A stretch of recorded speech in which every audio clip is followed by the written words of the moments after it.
My name's Elliot Grove of the Raindance Film Festival. And you want to make movies, you want to do it full time, and you want to give up the day job, right? Well, hey, before we start, could you go to the bottom of the page and could you just like or subscribe to our YouTube channel?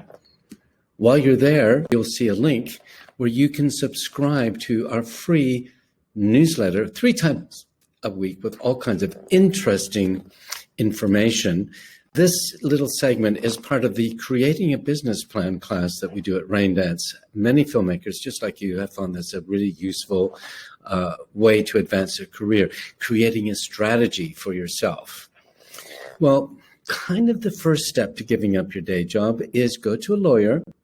You can do it online and create a company, a company that has shares, whether it's 100 or 1,000 is really up to you, or the advice you get from your lawyer or financial advisor.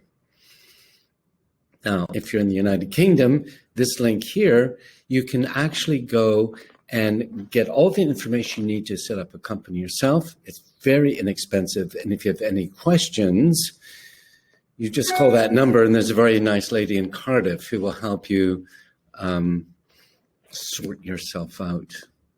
Okay, so you've got the company now, right?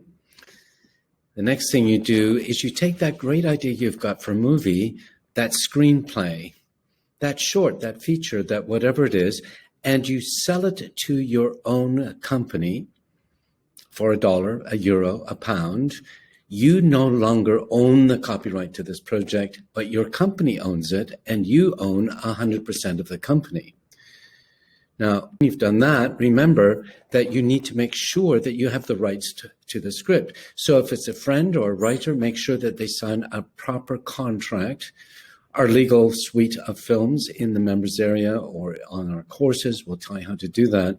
And then you need to create a business plan for your project. I'm assuming you've already done that, but now your company has value. Do you see the importance of that? You see, when it's just sitting as an idea, in your head or on a pile of papers beside the bed, it really, really, really doesn't have value. But the minute you sell it to a company, you have a business plan, which really has a hard look at the costs of making the project, the potential income of the project, and hopefully the profit. You see how that company starts to have value, but it's only one project. Why not do it again? Maybe you've got a second project. Maybe this project, however, is a animation or a short, or maybe it's a documentary, or maybe a friend of yours has got a script and you're going to collaborate, but make sure when they enter your collaboration process, your incubator, make sure that you understand how the money's going to be sorted out when it goes into profit, as well as who does what. Got that? And maybe there's a music group that you want to promote, a group of musicians, a recording artist. Again, get them to agree with you on some principle and vend that project into your incubator. And now you have your sweetheart deal number 6. I call it number 6. That sweetheart deal that's been driving you mad. You put it in there, you develop a business plan, and now, let's say, you've got it financed. Wow. At this point, you see, what you do is you want to make sure that you know it's going to be financed, and then you set up a separate limited company and sell the rights of that film to the new company for whatever, yeah. Now, typically, at this point in time, the UPV, the unique project vehicle, will get about 200% of the development costs of the project. Now, that could be script rights, it could be your time or whoever you've employed to create the script and the budget and the marketing materials and so on. 200% of that comes back to the incubator, but you, as the incubator, remember, it's your company, owns a slice of the UPV, the new project. It could be 1%, it could be 50%. Every project is different. It's up to you to decide how that works with you and your investors. Now, the next thing you do is it could be a 5-year, but I'm looking at a 3-year business plan. The black line represents your living expenses over the next year. Yeah.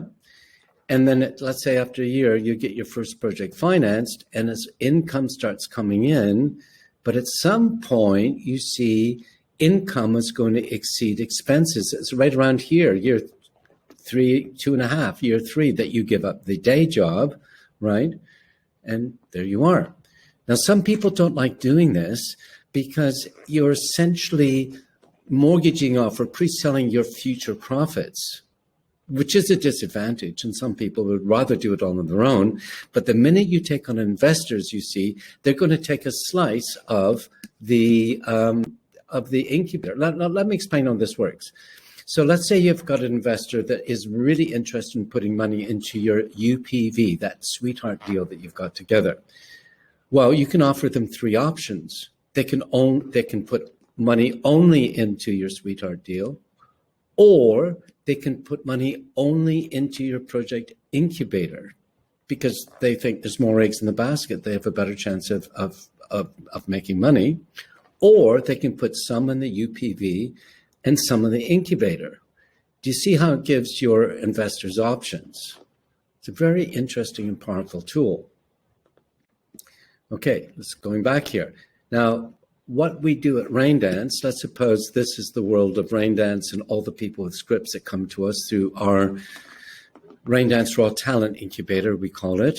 And we have a self-assessment form. I'll put the link in the YouTube data below. And let's say, oh, we've picked a project. Let's say it's your project. Well, 2 things happen. On one side, the MA students create the paperwork, the script breakdown, the schedule, the budget. At the same time, I work with the producer and work on the marketing plan, the key artwork, the budget, money, and also talent. How's that going to work? And once we have those 2 things together, we go to a sales agent, a film sales agent, and get their opinion on what the estimated return is. And then will give me 3 numbers: high, medium, and low. Fair wind, high. Oh, not so fair, low. Guess which number a potential investor looks at? The low number, of course. And if that low number is greater than the budget that you need to make the film, wow, now you have a business plan that you can actually go out and get finance. Now, there's 3 different budget levels that we work with here at Raindance. One is very low budget, let's say under £15,000. That usually is crowdfunding. Crowdfunding, 5, 10, 15,000 pounds is easy. Well, I shouldn't say easy. It is possible to get through crowdfunding. One of our MA mentors, Kate Shenton, made a horror film, crowdfunded, total budget only £5,000, sold well around the world. They got their money back and everyone would get a little slice of the profit. When it goes between, say, 150 to maybe 400,000, there's different tax deals that are applicable in the UK. Now, they've gone quiet right now in 2021, but we think they will come back. That means that the government gives tax rebates to your investor, meaning if they give you £1 for your film or $1, they can take that off of their British tax bill. Very, very attractive, very successful program.